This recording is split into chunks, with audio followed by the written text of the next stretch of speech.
Salut! Bine ai revenit pe canalul meu de YouTube. Astăzi avem un nou produs. Este de la Indiana, un steak bar. Cam așa se prezintă. Practic este o bucățică de carne presată. Să vă arăt. Aici aveți conținutul de grăsimi, gluten free. Și pe spate gramajul 20 de grame. Compoziția. Este o bucată de carne de vită, practic, care poate fi mâncată oricând.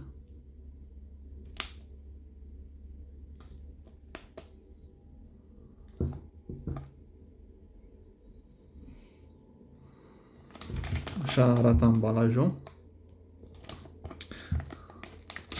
Și vom desface.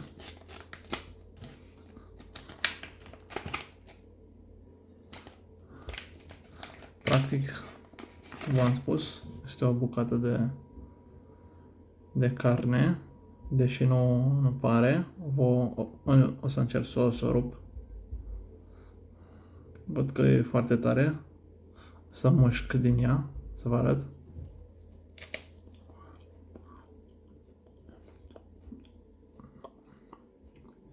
Cam așa se prezintă.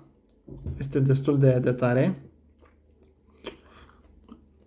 Iar în contact cu saliva capătă gustul de carne proaspătă. Cam așa se prezintă produsul.